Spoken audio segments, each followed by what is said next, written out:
Ready. Ready.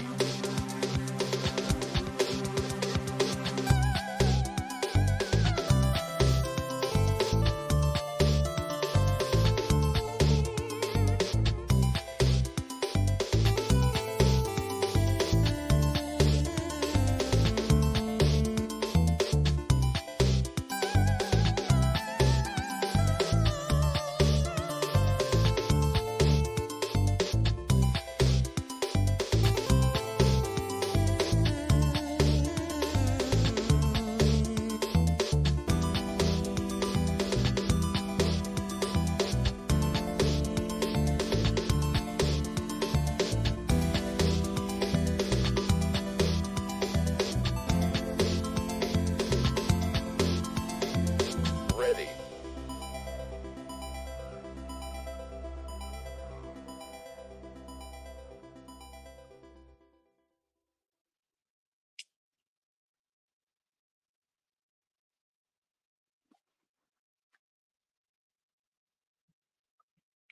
Hello, welcome to Enlightning. I'm so excited for today's episode. I'm here with Jonah Kowall, who's going to teach us about Jaeger. Jonah, will you introduce yourself, please? Sure. My name's Jonah Kowall, and I'm happy to join you today and speak about the Jaeger project. Personally, my background is as a technologist running high-scale production systems as a practitioner in security and operations. I've been an analyst at Gartner studying the observability and monitoring space. And for the last decade or so, building products and working at vendors that deliver observability and data solutions. So thanks for having me on. That's an illustrious career. You've done a lot of cool stuff. Do you have what's one of your favorite jobs of all of those different angles that you've been around tech? Yeah, I mean, I like really building successful teams, which I've done in a lot of different places and different areas. It's really about mentoring people and building those teams. So I really love building product teams and engineering teams.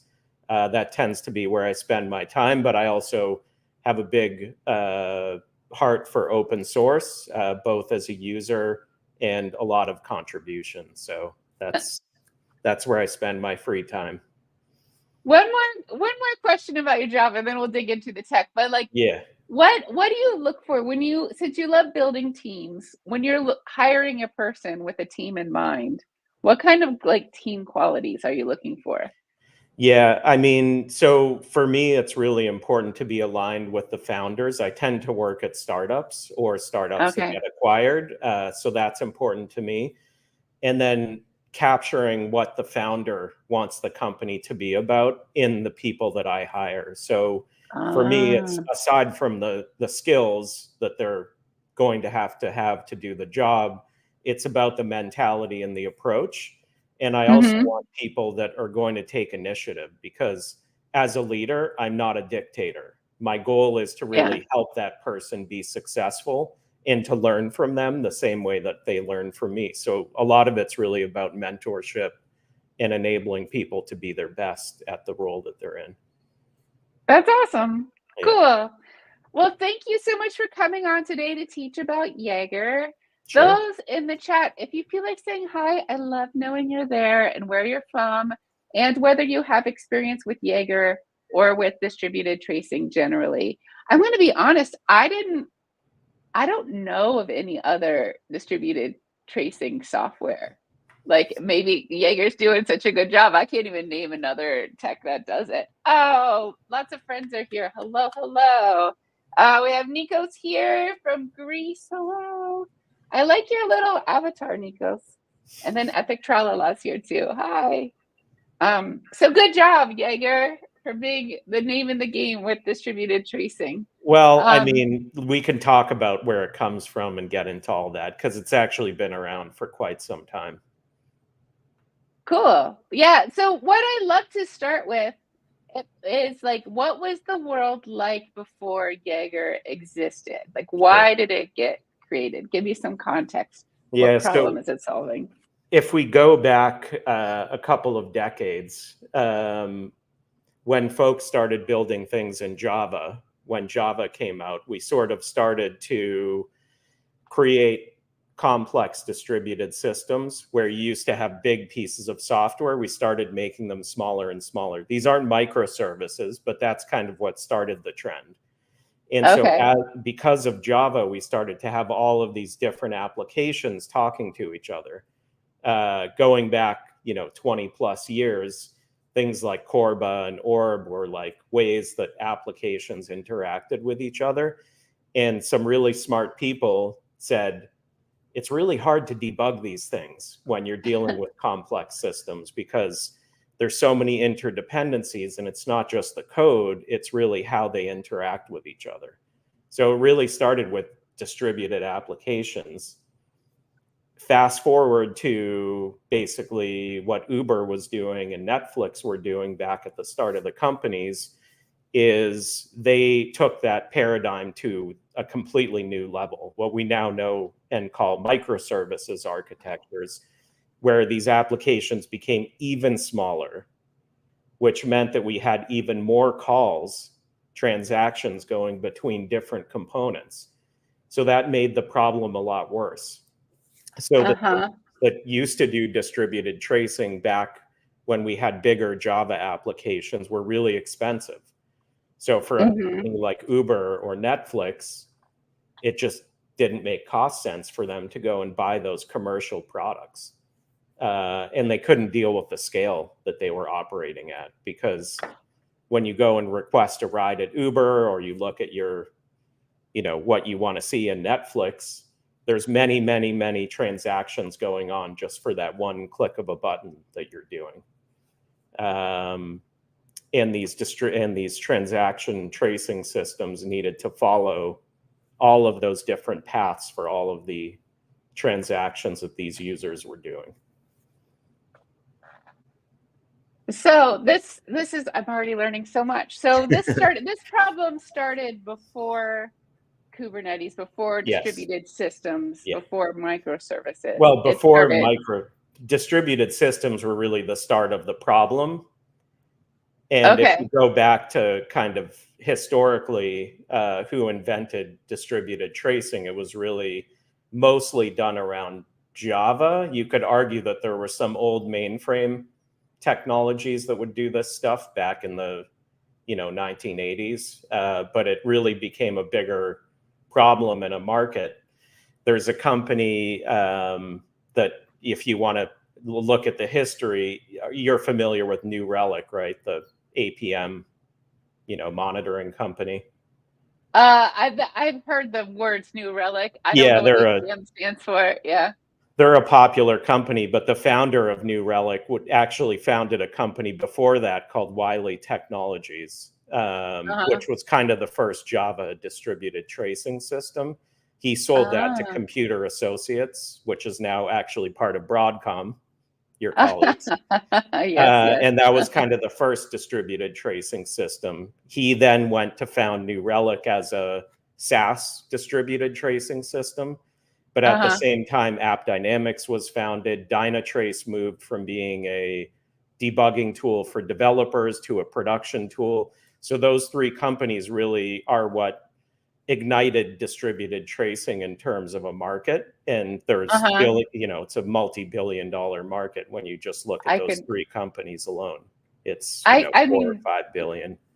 Yeah, I can see that there's a tremendous need for visibility in what's happening and with this level of complexity. Yeah. In fact, folks in chat, what are y'all doing in terms of distributed tracing? I'd love to hear what solutions you're working with right now. Yeah, some people may call it APM. That's like the application performance monitoring. That is distributed tracing with a little bit of other pieces, but a lot of people know APM as like when you go and buy a product from Datadog or New Relic or Dynatrace, it's usually called APM. And a component of that, or the main component of it, is distributed tracing. So, if you were to look at the research from Gartner or things like that, it's usually under that APM moniker. But distributed tracing is kind of a lighter weight, simpler approach to what you get in APM, which has a lot of other pieces and value that it provides. Okay, APM. I'm learning. Yep. And now So I know. you kind of, when you think about monitoring, everyone that writes code deals with logs. And then you say, hey, I need Yes. some metrics to start looking at my production system. When is my latency going up? Looking at some metrics and numbers. And then when you want to start doing more sophisticated debugging, you need distributed tracing, which kind of provides the glue between the user and the transaction, the metrics that you're looking at, and the logs. So the trace is basically the glue, between those different pieces of monitoring. Okay, I definitely want to capture that, but I think Sure. before I do, I want to, Nico says they use Dynatrace and Datadog, and in the old days, also Jaeger. Is Jaeger part of those solutions, like under the hood? No. Okay. I mean, so when Jaeger started, which was created at Uber to deal with the scale of microservices that they had, these other tools existed, not Datadog, but Dynatrace did, and certainly other tools. But the cost and the scale was too large for what Uber was doing. I was at AppDynamics quite early, and I was there for some time. Netflix was an early AppDynamics customer, but the scale got too big of Netflix. So they decided to go and build their own tool because we just couldn't scale. But they were a customer that really helped us move forward at AppDynamics in terms of scale and features. And then they just outgrew us because, as you know, all these companies just started booming, and the volumes that they were dealing with were just massive. So it was a cost problem and a complexity problem.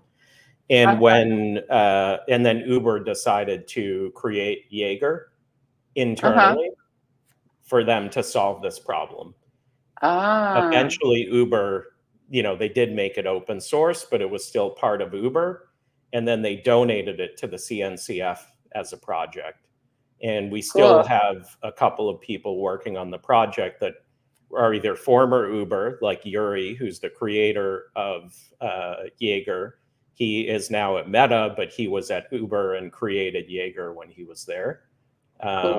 He's also written books on distributed tracing, and he's part of the OpenTelemetry project. He's a maintainer as well. So instrumentation, which we can get into, is a core part of how distributed tracing works. Okay. So what I want to answer first is I want a succinct definition for what is Jaeger, or maybe before what is Jaeger, do we need a what is distributed tracing? But I feel like that's probably going to be more complex. It's pretty simple, but I think it's kind of important to understand a couple of the fundamental constructs of it. Which is, what is a trace? Is probably the first thing. So when you, sorry. Let's put what is Jaeger on the board, and then we'll pick apart our definition and explain everything in the definition. That's fine. Okay. Yeah. Do you want to know what Jaeger is today, or what Jaeger was when it started and how it's evolved? I want to know. Is there room for it on the board? Do you have a sense of what kind of story, or do you just want to talk about? Yeah. So, I mean, when Jaeger started, it included the instrumentation, which is basically the way that you collect traces from code. It included that part. That was then spun out into what is now called OpenTelemetry. Okay. So Jaeger now leverages OpenTelemetry for data collection from the application. So when it started, it had its own SDKs and APIs using something called Open Tracing, which was a standard before OpenTelemetry. OpenTelemetry subsumed that project, and now is the main way that we get data from applications into Jaeger. So when you look Okay. at it, you look at the application, which then has instrumentation, and then Jaeger is the system that collects and visualizes that data. Okay. Yeah. So let's get a Jaeger. What is Jaeger? Jaeger is. So the main parts of Jaeger are basically the storage system, so a place to store traces. Okay. Let's get a definition before we talk about like the components. Like, what is Jaeger? Okay. Like, Jaeger is It's a distributed tracing system designed to collect and visualize traces. Okay.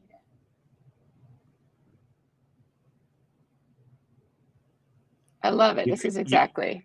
You could say it's actually collect or store, or you could say collect and store and visualize. So it's storage and visualization, which are kind of the collect, store, and visualize. Yeah, that's probably the best definition of current state. Traces? Yeah. Yep. Okay. And then Jaeger leverages OpenTelemetry to collect data? OpenTelemetry provides the instrumentation that Jaeger collects. So you as a developer use OpenTelemetry, and then you can send that data to Jaeger and to various other tools. OTel. Leverages OpenTelemetry to instrument applications. Yep. To send data to Jaeger. Instrument applications to generate the data that Jaeger collects technically. Okay. Yeah. I mean, more specifically, trace data, but it sometimes does metrics too. It's a bit, just keep it simple, maybe. Okay. So this is great, but now I think it's time to say, what is a trace or what is tracing? Yep. Okay, so let's talk about that. So a trace is an end-to-end transaction. So when you think about it, when you click the checkout button on your favorite website because you're buying something, what does that checkout button do? It likely does a bunch of different things behind the scenes, but that would be a single trace. So it's a distributed end-to-end transaction. Okay. And inside that trace, all of those little pieces that go into it, the different steps that it goes through, are called spans. Okay. So multiple spans make up a trace. Each step. Yeah, or called a span. So maybe I think what would be helpful is to be like you said, is to have examples. So the end-to-end transaction, what's an example of an entire trace? Like, so like let's say you click a checkout button in your application, that could be a trace. That's my checkout transaction trace, for example.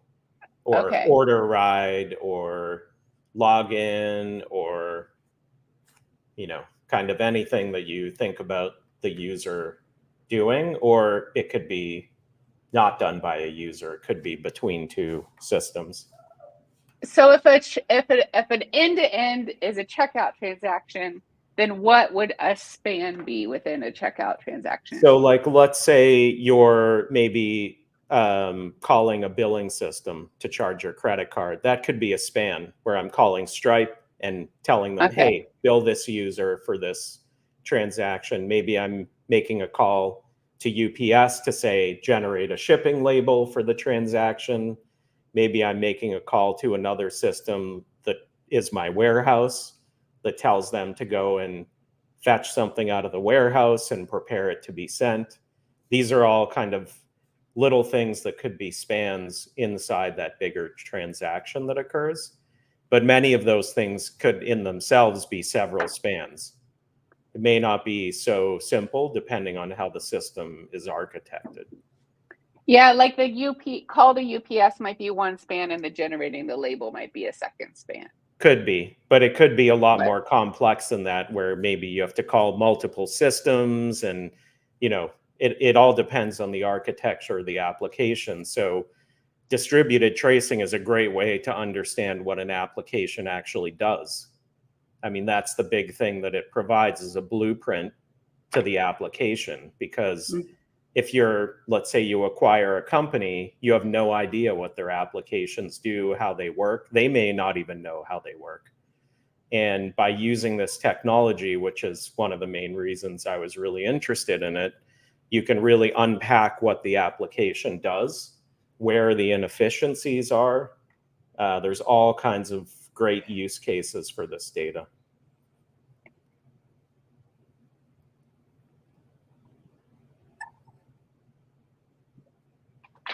So for tracing in general, it can be distributed.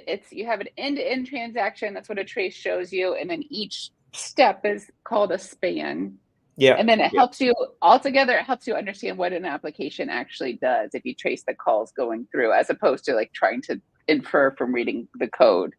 And you can also see the performance. I mean, the main reason that you get it is that you collect this information is to get timing. So you know how much time each of those steps took.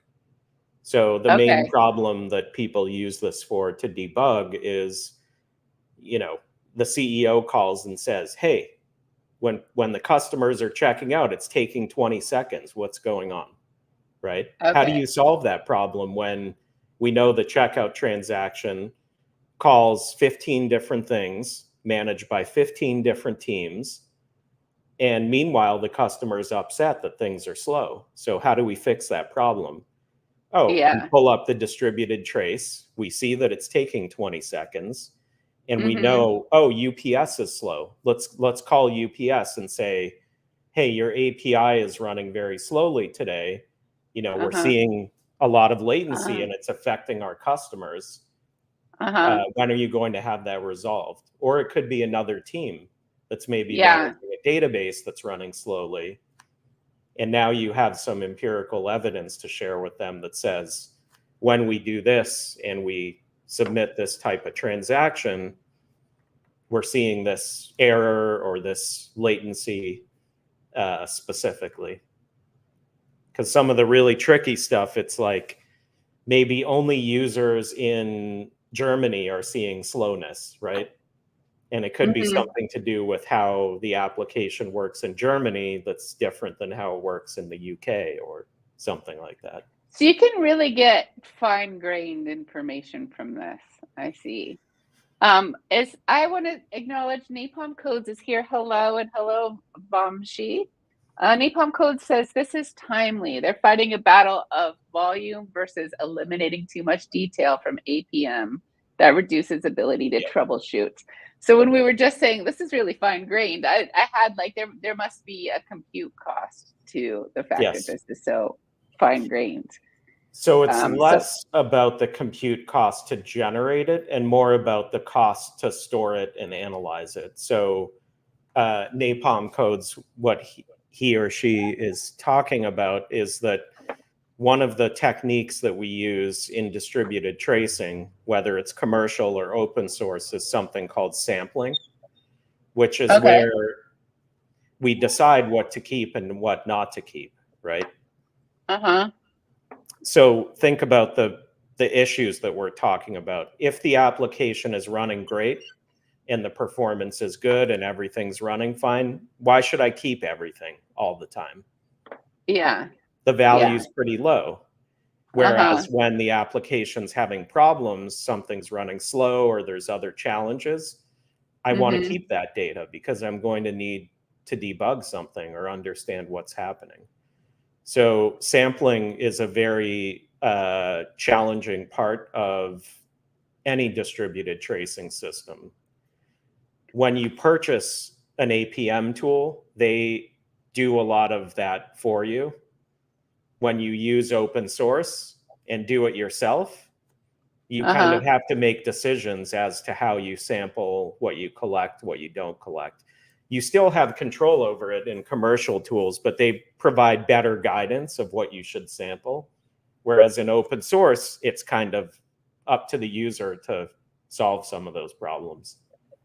So the compute cost of tracing comes from the collecting and the visualizing, or the storing, the collecting and the storing? It's mostly storing and then visualizing, but largely the storing side of things. You know, the volume of data can get very large, just like log files can. And it's a big challenge for sure. And so therefore you use sampling. Yep. And there's a lot of different, I mean, you could probably do a whole episode on sampling. There's a lot of different ways to go about doing it, and each have pros and cons and trade-offs. And this is more of an open telemetry topic when you talk about sampling, because it's done in the open telemetry layer is where sampling occurs. But it's still, you know, very common problem that people come to the channel with and ask questions about. Napalm Codes wants to do an episode on sampling. I'm doing a whole series on everything observability related, so maybe sampling will be in there. One. Yeah. Definitely a good one. Napalm Codes. I was literally trying to convince my colleagues that's what we need to look at today. Wow, what are the chances? Changing. Well, always on means you're not sampling. So that's basically collect everything all the time, and eventually that becomes expensive, depending on the scale of your company. And as the company scales and grows, sampling is something that you have to start adding, and you're going to continue tuning it. I mean, at Uber, they came up with some really novel ways to do sampling. That are a bit unique. I don't think a lot of people do it the way they do at Uber, but there's lots of great ways to do sampling today. Cool. Well, we'll just note that it's a thing and an important thing, but we won't get into it because, as you said, it's more of an open telemetry thing. And we opened a can of worms when we were talking about Jaeger, that I closed the can of worms and now I'd like to open it again. And that is, you're starting to say, like, Jaeger's made up of these components, 2 main components you said, but so let's go back to that. Yeah, sure. I mean, I would say the 2, like, without getting into, it's of course a microservices application, so you can scale Jaeger as you break out different components to it.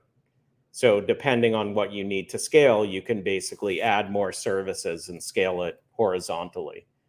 But the main 2 pieces are basically the storage, the database, where you're keeping this data, and the visualization, which is what users use to interact with the data that's stored. 2 main pieces of Jaeger. So, and so the storage and the visualization. So first is storage. Let's talk about storage a little bit. How does Jaeger store data? Yeah, so officially are supported backends. So a backend is basically a database. We support Elasticsearch, OpenSearch, and Cassandra today. Okay. So those are just databases. We also have, we're almost going to have official support for ClickHouse as well, which is another database. Elasticsearch, Cassandra, what was the second one you said? OpenSearch, which is the open source version of Elasticsearch. Cassandra. Yeah. And almost ClickHouse. Yeah, you can put ClickHouse on there. I mean, it's coming pretty soon. We have a huge list of unsupported storage systems as well that you can find on GitHub, where people have written storage support into various systems. A lot of open source storage systems also support it, but I would say the most popular is definitely the Elasticsearch OpenSearch. However, ClickHouse is very efficient.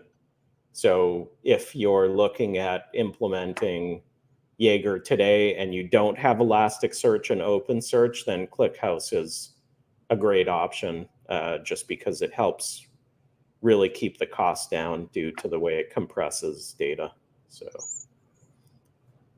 So if you were to ask me what backend I should use, I would probably start with ClickHouse unless you have Elasticsearch or OpenSearch, or you're looking to do more than just run Jaeger.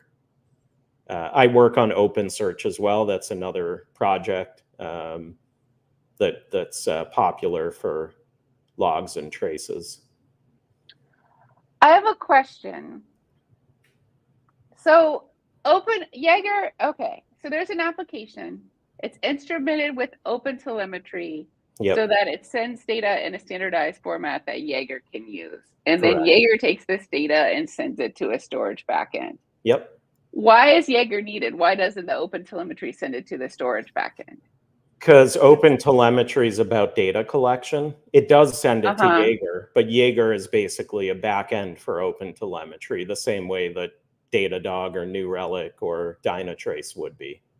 So is it processing the data in some way? OpenTelemetry can do some processing, like sampling, which we were just talking about, and it could do filtering and a few other things. But generally, it basically standardizes the way that the data is collected from the application and makes it so that you can send it to one or more different backend systems. So let's say you're using Datadog today and you want to try out Jaeger. You just configure your OpenTelemetry to send it to Datadog and to Jaeger, and you can experiment with both. In the old days, before OpenTelemetry, we used to have to take all the instrumentation out, put new instrumentation in.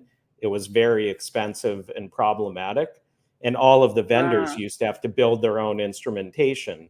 I can tell you at AppDynamics, we had over 200 engineers just building instrumentation. And New Relic had the same, and Datadog has the same. And so instead, we all said, hey, everyone works on OpenTelemetry. It becomes a standard. And now we don't have to worry about that part of the problem so much. So now people focus on the storage and the visualization and the value of the data instead of just collecting it. Okay. So Jaeger helps get the trace data to storage, and then Jaeger also helps with visualization. Will you say more about that? Yeah, so Jaeger has a UI that allows you to basically search through the data, filter it, sort it, analyze it, really understand where the problems are. And it looks at traces and also does some work with metrics as well. So Jaeger has a UI that helps you. Will you say all those verbs again? Yeah, sure. It helps you analyze the trace data to really understand where the problems are, and also to visualize the application topology. So it's basically analysis and visualization that's inside Jaeger UI.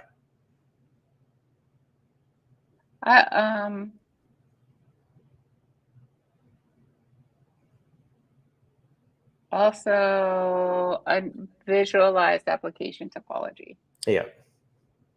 It has other features too, but largely it's really about analyzing, searching, and visualizing.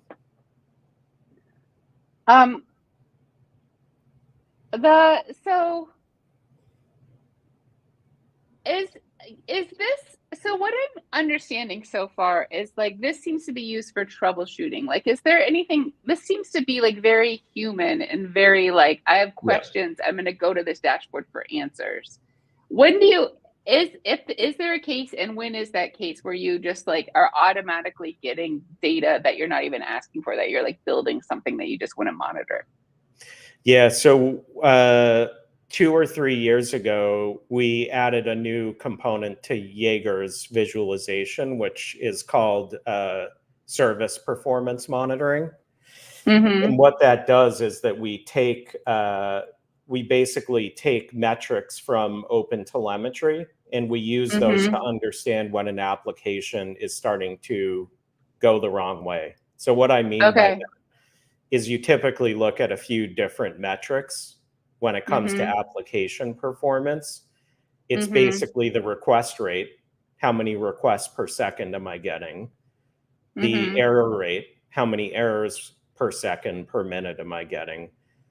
And the latency. So is the application slowing down? Is it trending the wrong way? So we got this data into Jaeger to help people start to use that proactively. Jaeger is not a monitoring tool. You typically will have a metric system based on Prometheus or something else, which does that type of alerting. So ideally, you set up your alerts in Prometheus that notify the user when the application is starting to go the wrong way. The error rate's increasing, notify the team. The latency is increasing, notify the team. We visualize it in Jaeger, but most people using Prometheus also visualize those same metrics in Grafana as well. So we built that in OpenTelemetry to unlock this use case of application performance, and now tons of people use it for various things. But we built that upstream to specifically, unlock these use cases of application performance monitoring. Vemshi is a fan of SPM. When Vemshi put that comment up, I'm like, SPM, and then I put it together. Exactly. Yeah. So SPM isn't just about tracing service performance monitoring. It's also using metrics. Yeah, and then it can provide alerts. So in OpenTelemetry, we actually built something that looks at the traces, which contain things like latency, and then we derive the metric from the trace. So we built that in OpenTelemetry specifically to create the metrics from the traces. So it's a little bit, it utilizes traces to build metrics about application performance. And then those are stored in your metric system because Jaeger is not a metric system. So Prometheus is obviously the most popular one, but there's all kinds of other, vendors that build great metric systems too.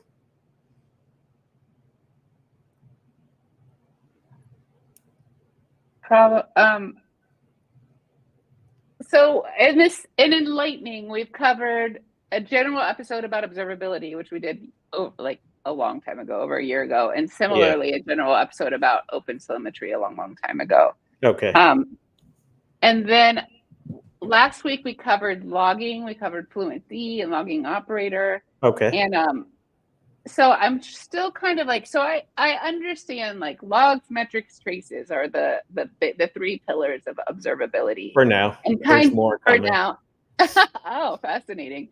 And even I had even kind of thought it was like metrics build on logs, tracing builds on everything, or kind of no, I mean that's not quite right. Yeah. No, I mean metrics are really their own data source, but a metric can be derived from a trace or a log, or you can just generate a metric.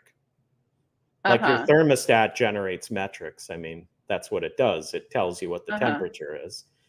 But if you don't have that ability to generate it, you can also derive a metric from a log or a trace.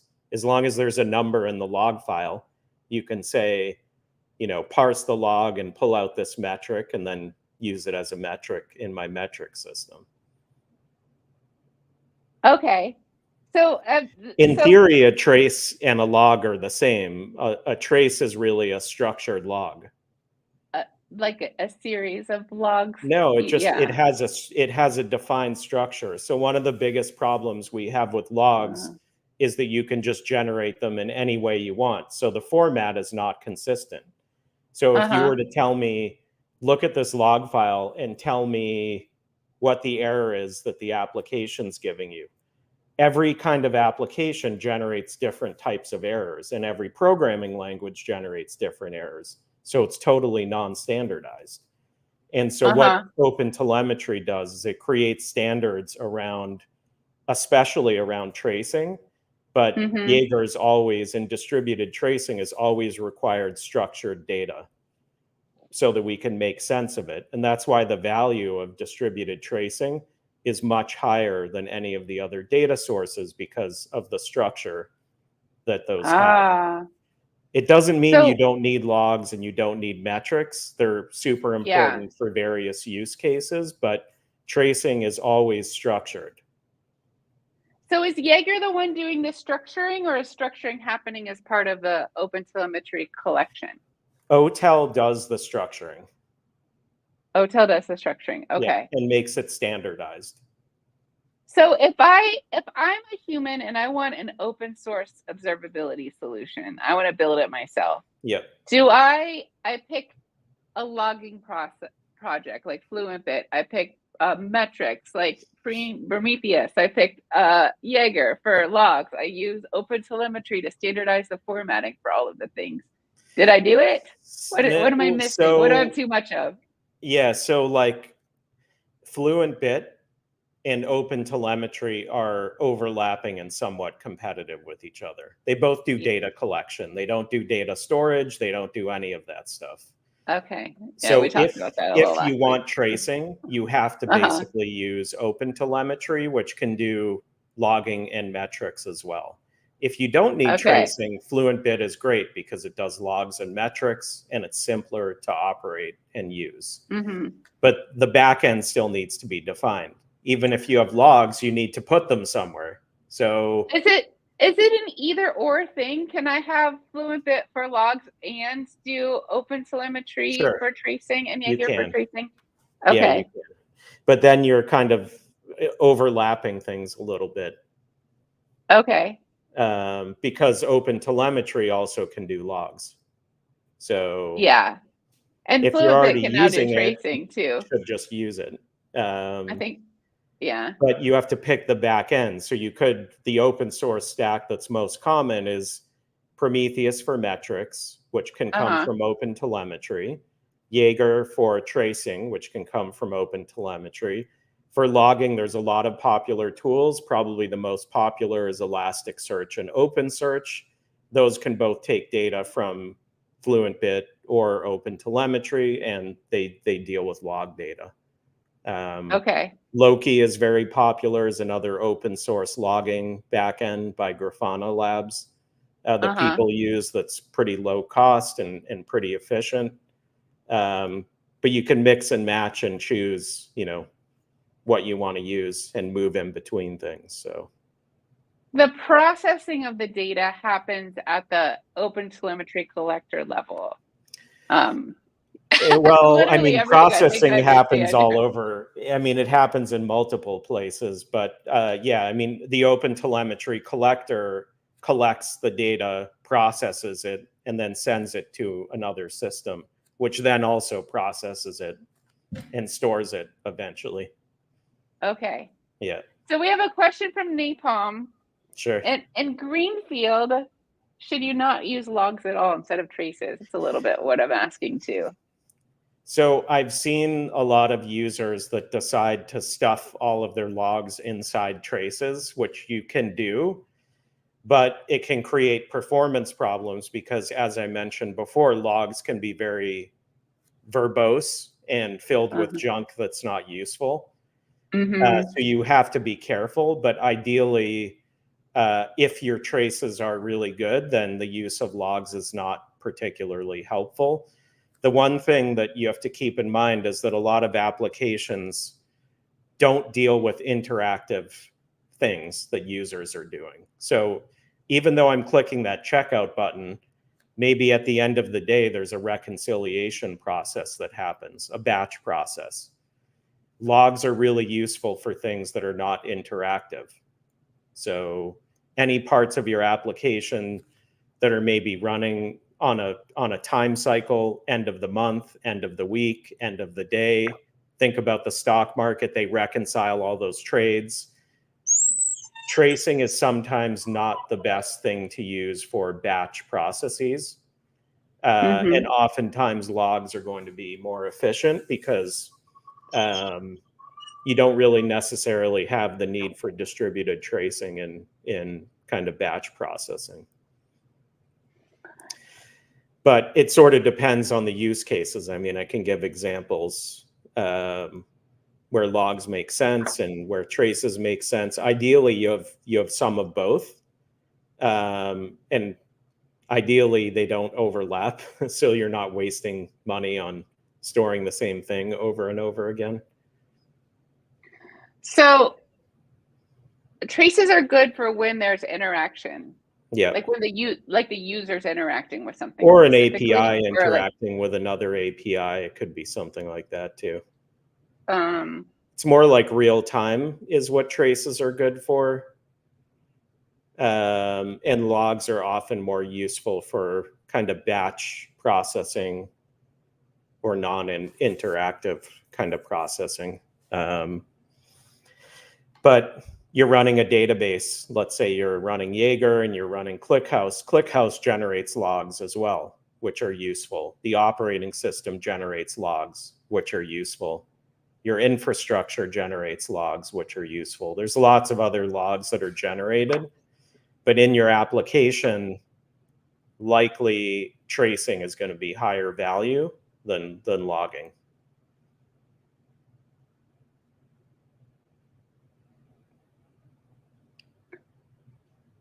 Okay. I'm starting, like, it's dawning on me how much I don't know, how like vast and complicated the world of observability is. And it seems like these projects can be used in tandem or alone, or they're all growing too and overlap a little bit. And it's hard. Yeah, I'll wrap my head around in a few months after I do enough of these, but I'm starting to see how much I don't know. Is a good place to take it from here in terms of what we've covered? What do you think is good to talk about? Before I have one quick question. I want to make sure I have a clear understanding of something. Jaeger's input is open telemetry data that's collected from applications, and Jaeger's output is storing that data in one of these. Are these called backends? Jaeger's called a backend or database or whatever you want to use. They're both totally fine terminology. Okay. Jaeger's output is a storage and then also visualization where you can ask arbitrary questions of your system. Yep, correct. Okay. Is the UI the only way to interface with the data? No, we have all kinds of APIs that people can interact with the data programmatically or integrated into other systems. So some tools will read the Jaeger format and they can use it for other things. It's all open standards based. So.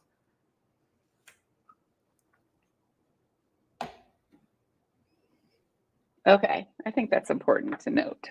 Yep, definitely. Because in my mind's eye, I was just imagining it feels like a lot of work for a dashboard, which I'm sure it's a very valuable dashboard, but yeah. It's not really for dashboarding. It's more that it has its own way to search for data and interact with the data. Okay. So we have some dashboards, but they're more part of that SPM piece that I was talking about. That's really where there's a dashboard that shows you your application performance.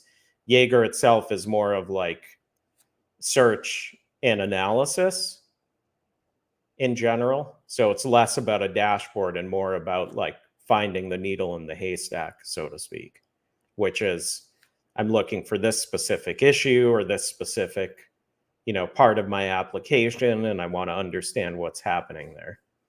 So it's more of a diagnostic tool and a way for people to really, dig into what their application is doing and how it's performing.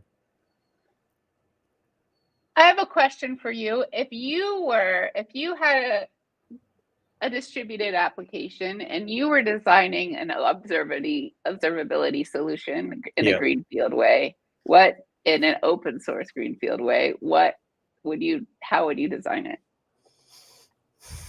It's probably going to depend on the volume of the data and the type of business that it's in. I mean, so it's hard to really provide a generic answer to that one. Okay.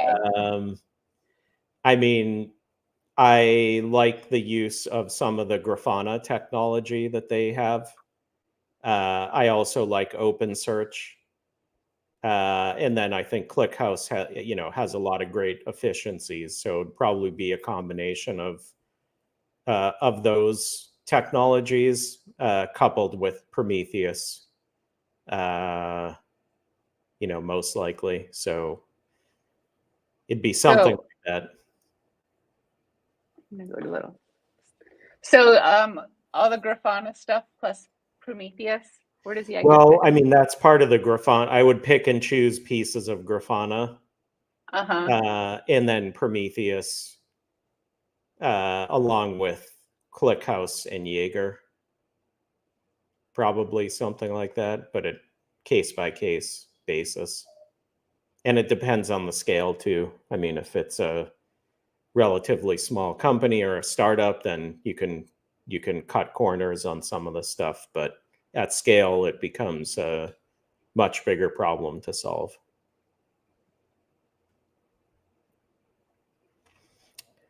And if you have budget, there's great tools out there too. So you can pick and choose some commercial, some open source. It's pretty common to do a mix of both of those because there's some commercial tools that make things much easier, of course. That makes sense to me. I'm ready to buy some right now. Okay, so I captured this inputs outputs thing. Instead of just visualization, I put visualization performance troubleshooting. How does that sound? Yeah, more like use cases. Yeah, that makes sense to me. And then do you think part of Jaeger's it's a little simplified, like the Jaeger box is a few different pieces, but we don't have to go into the details there. Do you think Jaeger is best used would it be good to represent more than one app? Is Jaeger helpful in understanding what's going on between applications? Yeah, of course. Yeah. Okay. So ideally, you have lots of different applications all going through sometimes layers of open telemetry because in order to scale it, you actually need multiple open telemetry collectors. And then ideally, they all send it to the same back end so that you can really visualize what's happening there. So I think that's the value that I was kind of missing before, which of course is implied in the distributed part. Yeah, each of those pieces of the application that make up the spans are basically each submitting their part of the transaction to the distributed tracing system. So when you see a trace that has a gap, that means that your instrumentation is missing somewhere, if you know what I mean. Yes. Input, output.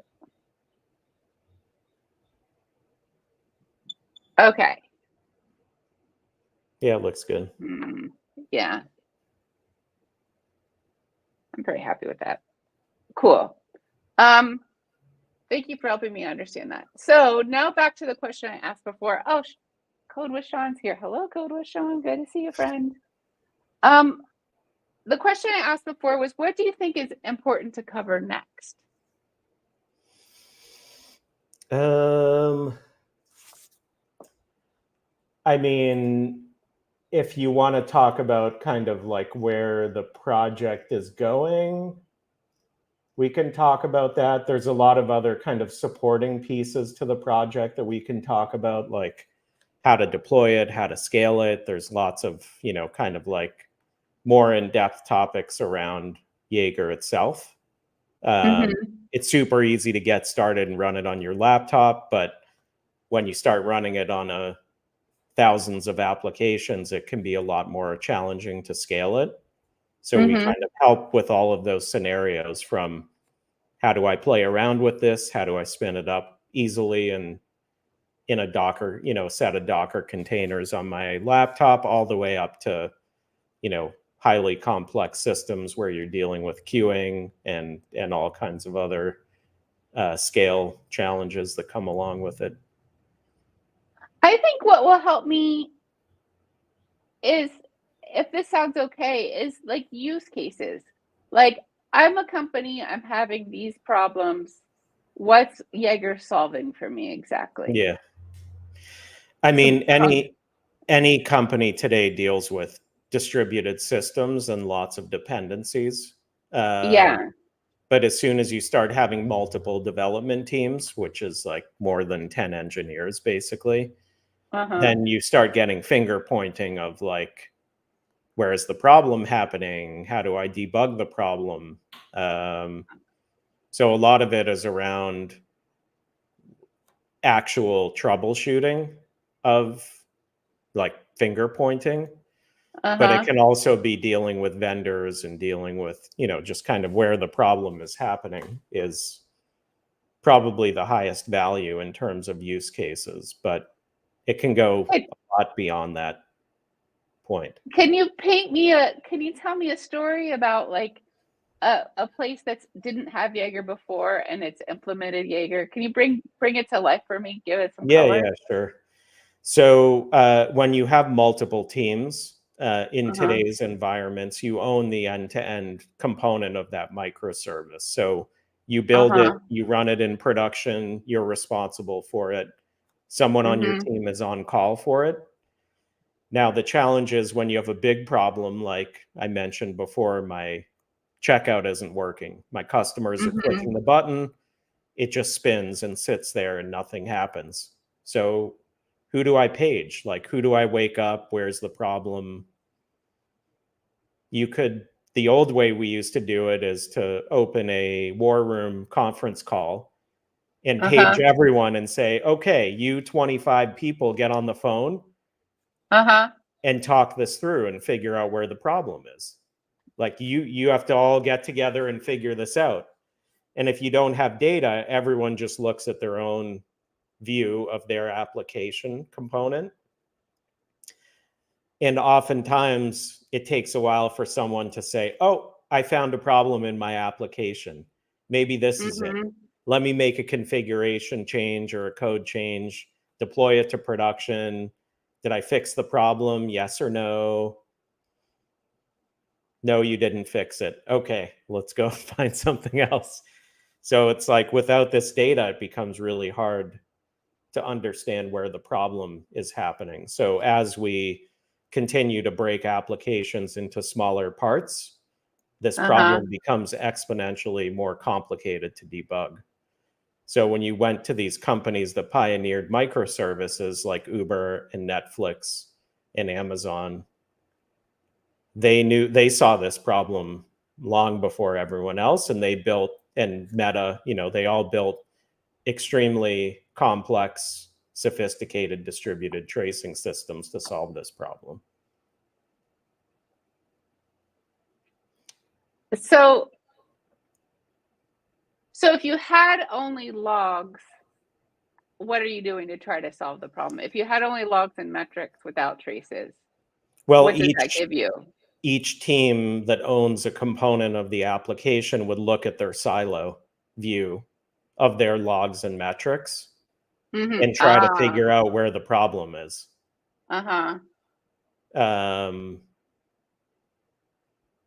You can use some network devices to potentially help you figure it out, because a lot of network devices collect things like latency, like response time. So I can start to see things on the network sometimes when they're happening, but it's not at all easy to translate the network data to the application data. So this is very helpful. Yeah, Cool. All right. And then you kind of talked about, I don't know if you want me to capture this on the board. You talked about scaling and how these two pieces can scale independent of one another. Sure. We can go into that a little more. We could talk about what's coming up for Jaeger, which that sounds pretty interesting. Maybe Yeah, a little bit of each. Sure. Yeah, we can do that. The scaling thing gets a little more complicated, but Oh, yeah. well, because it adds more components into the nice diagram on the Uh, top there. So yeah. We're yeah. Either way, if you want to get into those components, I think that's great. Yeah, we can do that for sure. Yeah. So and the components are mostly related. I'm zipping up my shirt so I have more room on the board. Okay. Got it. So there's the components of Jaeger. Are they specifically broken out into those components for the purposes of scaling?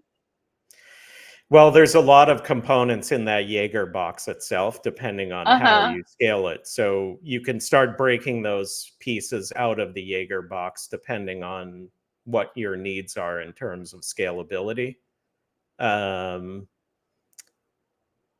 the other thing is that the databases themselves also have to be scaled, which is another big problem that you have to deal with. So, running a simple cluster for Jaeger is fine, but as you start to scale that cluster out, you have to start introducing other components onto the storage layer to deal with that scaling. So a really common pattern that you see is as people start scaling, they introduce things like Kafka, which can help queue data when the databases are busy. So it kind of gives a buffer for the database to keep up. So one of the first things people do is they put Kafka into the architecture that can help deal with, call it databases that slow down or bursts of traffic, a lot of data coming in that can't be processed, kind of gives you a buffer. So one of the first things people do is add a queuing system like Kafka into the mix. That can help deal with that burst of traffic or the pressure that the database is feeling. So applications generate a lot of information. Yep. And it can't get it into the databases fast enough sometimes. Yep. Okay. So in that Jaeger box, there's often a few different components that go into there, one of them being a queuing system. And OpenTelemetry can interact also with the queuing system. So there are ways to kind of process that data and deal with, you see queuing systems like Kafka in a lot of observability solutions because it's a big scaling challenge to deal with. So it gives you a lot of flexibility when you have something like a queuing system in the mix. So are you saying Jaeger has its own queuing system built in? No. You're saying people add a third-party queuing system. Kafka is the most common open source system to deal with that type of thing. Okay. So and OpenTelemetry works with Kafka as well.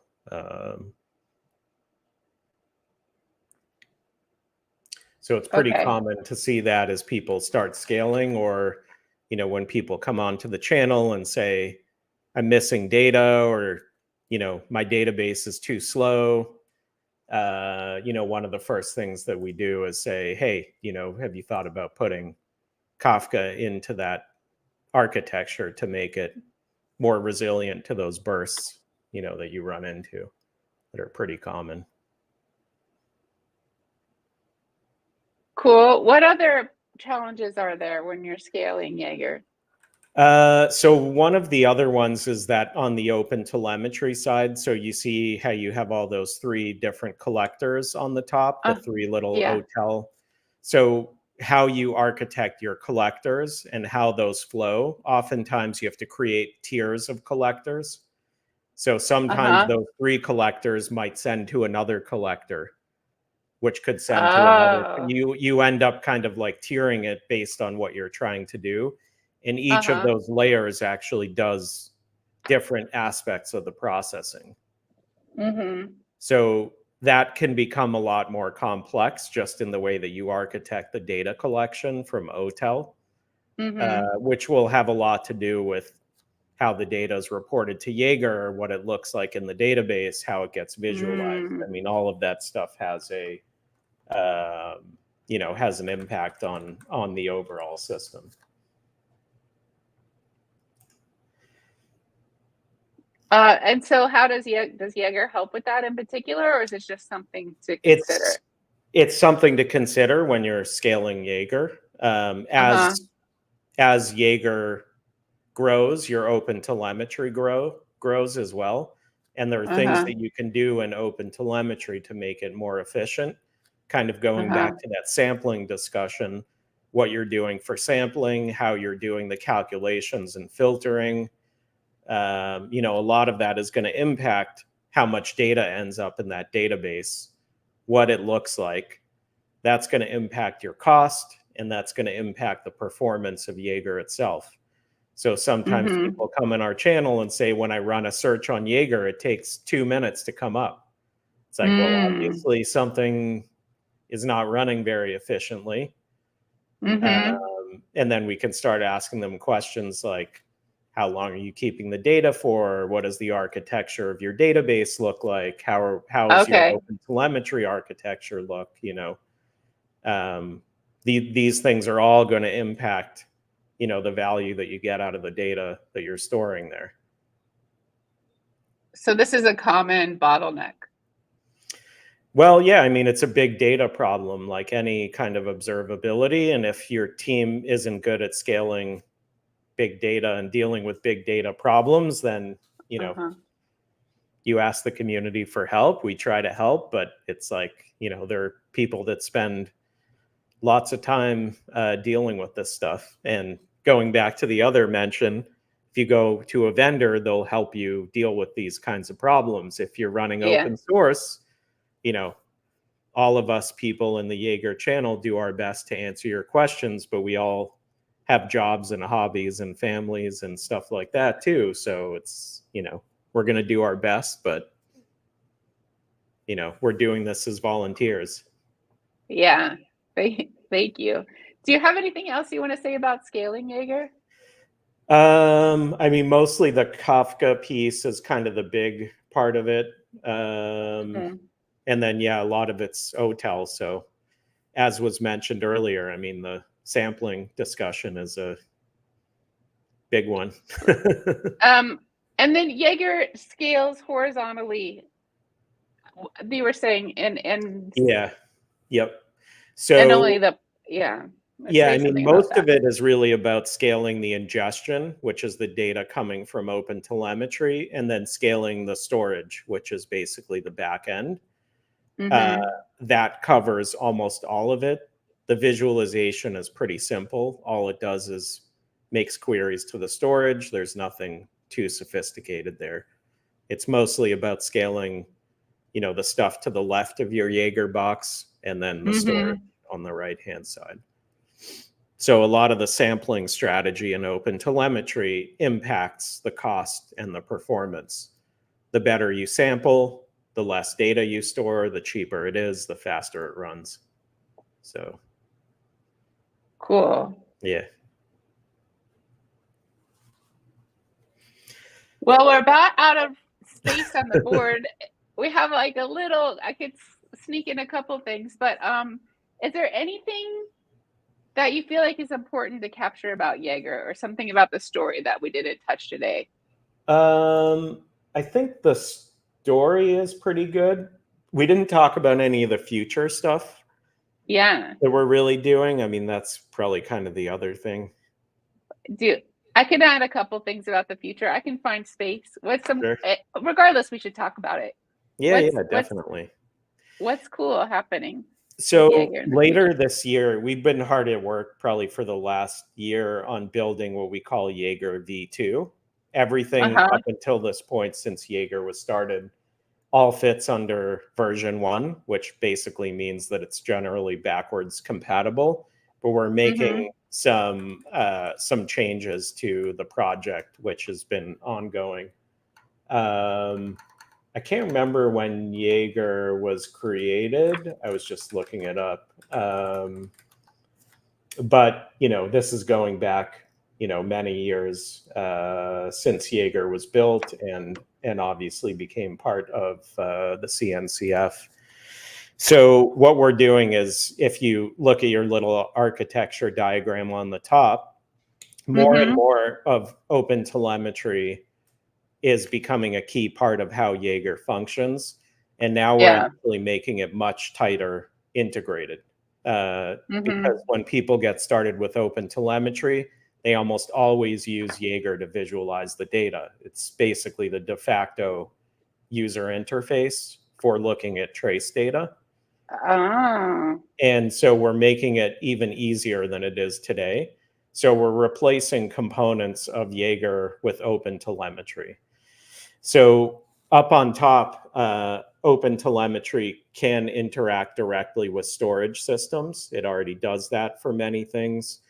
And so we're actually replacing the Jaeger collector, which is the main part of that box that's labeled Jaeger, with OpenTelemetry, basically. It's a specialized, like, we're building our own custom distribution, but we won't have to maintain all of the code in the collector. Instead, it's mostly a configuration where we can actually run the visualization and do the storage processing inside OpenTelemetry, running a specialized configuration of OpenTelemetry. So, and that requires a lot of other changes that are happening both in Jaeger and in OpenTelemetry. We're pioneering some new components to OpenTelemetry. We're building a lot of new stuff in both projects. And the goal is to just make it even more tightly integrated. Jaeger is the de facto way to visualize OTel trace data? Is that what you said? Yeah.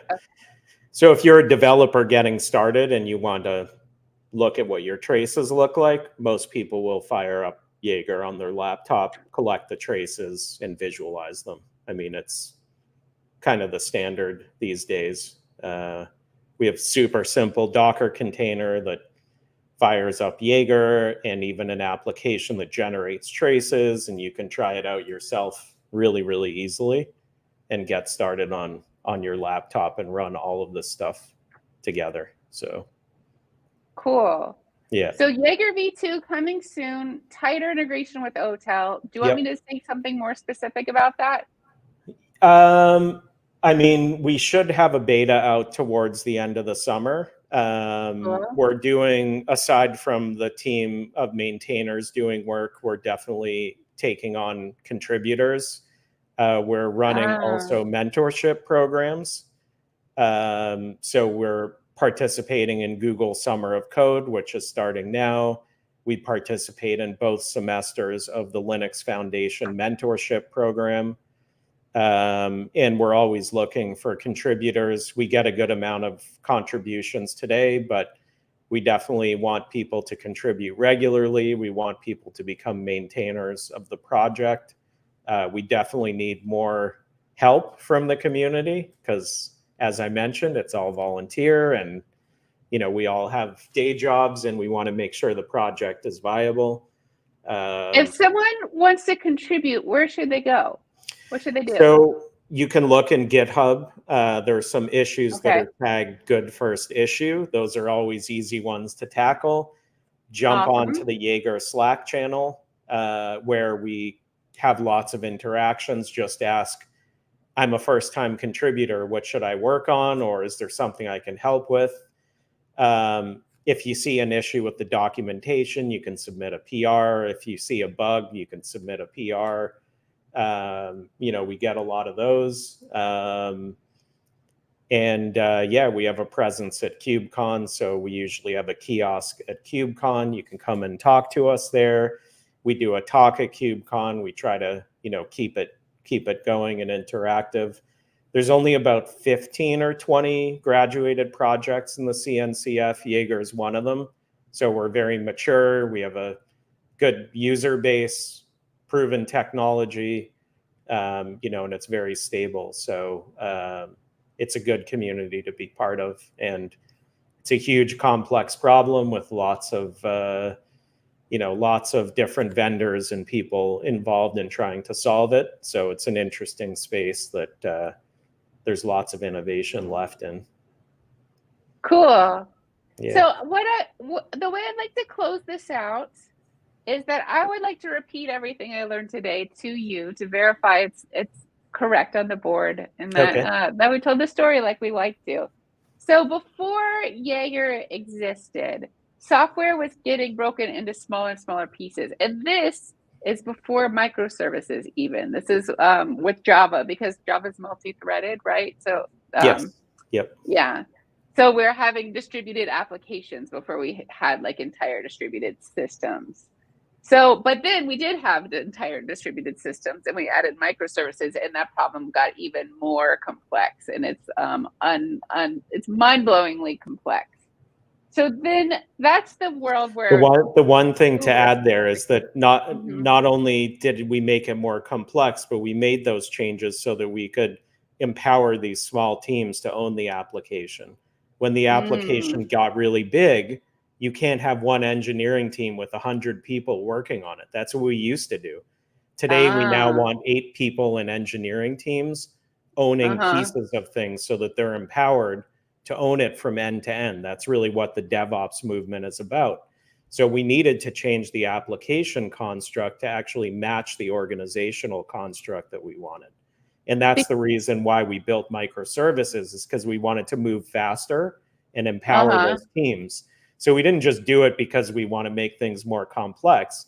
We did it because we know that users, the organizational construct of people collaborating, needs to be in small teams managing discrete components of applications.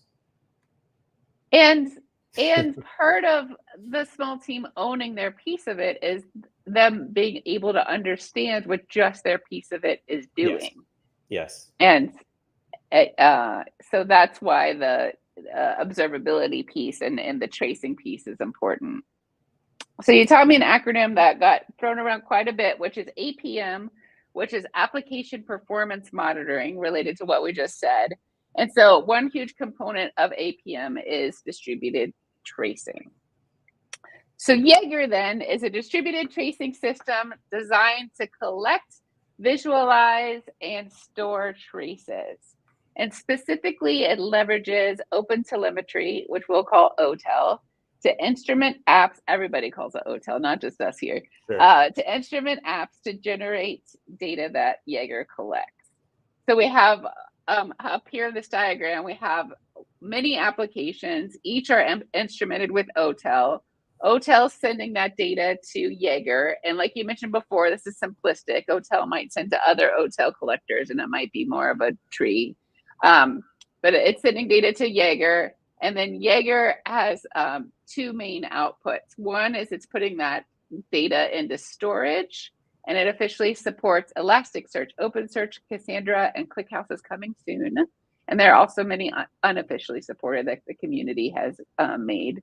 And then it does visualization, which is a UI that helps you analyze, understand, and troubleshoot tracing. You can visualize your application topology. You can do service performance and monitoring, which utilizes tracing to derive metrics and then to store it in a metric system. But also with this visualization piece, it can also be data that you access via API. It's not just a UI. So that's skipping ahead a little bit. Before, I wanted to talk about just what even is a trace. So a trace is an end-to-end transaction. So an example would be somebody's checkout transaction. And then each step of a trace is called a span. So the step a span might be doing an API call to UPS to generate a shipping label.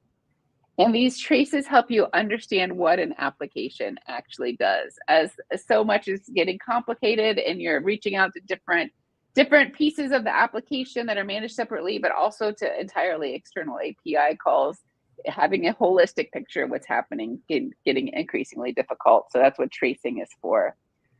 You could also, tracing is very valuable for performance. So you can see what's lagging, you can see what's timing out, you can pinpoint where your problems are, which is what we talked about here. So we said the problem, you have multiple teams building different aspects of the same application. And whether it's a problem, it's very hard to know where that problem is. So you said they used to get everyone in the same room to have a discussion about it, or on the same video to figure out the problem.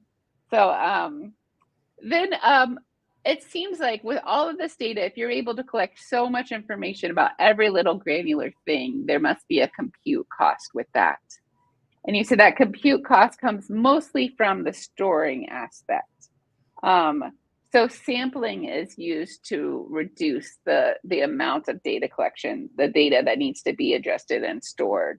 But this is something that's done. And network also plays some impact, because obviously when you're dealing with high scale, you can introduce a lot of network traffic, but generally storage is the bulk of the cost. Okay. Yeah. Okay. And so storing and some from networking.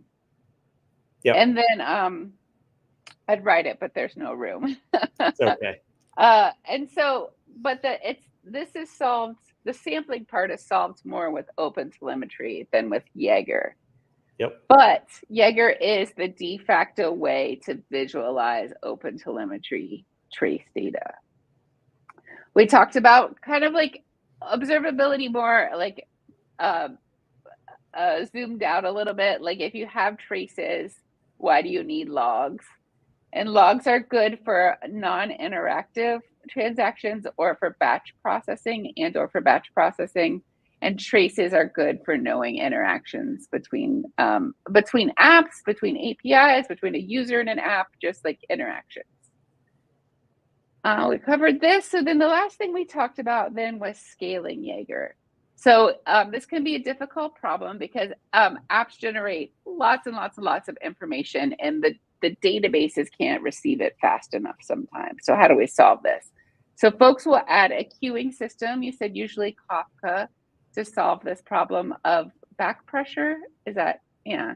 Yeah. And then OpenTelemetry collectors, I've represented them very simplistically here. They can get tiered, and that can be, so sometimes the way your OTel is set up is something that could be a bottleneck to your system that could be slowing things down in terms of the Jaeger piece. So that's something to look out for when you're scaling. And then also you're considering scaling your ingestion, like your OTel collection is a separate problem than scaling your storage. There are two pieces of Jaeger to consider when you're thinking about scaling Jaeger. And then finally, we talked about coming soon is Jaeger V2, which is going to bring tighter integration with OpenTelemetry. And please contribute. You can go to the Jaeger channel of the CNCF Slack. You can find Jaeger on GitHub, or even the Jaegertracing.io will tell you where you can. And we have a cool logo too. Oh yeah, what's that Gopher doing? It's yeah. What's that? You have a gopher. What's the gopher doing? I don't know. He's looking it's at cool. something. I don't know. It's a cool logo. It's like very Ren Awesome. and Stimpy, you know, for us old people. That's me. Cool. Well, I'm going to dance our goodbyes. Feel free to shake it a little bit, Jonah, but don't feel like you have to. Thanks everyone for coming. Thanks, Jonah, for sharing your time and expertise. Thanks everyone in the chat for your great questions. Thanks to those who watched the recording. Bye. Take it a little, Jonah. Just give me a little. Yeah. Awesome. Bye. Thank you.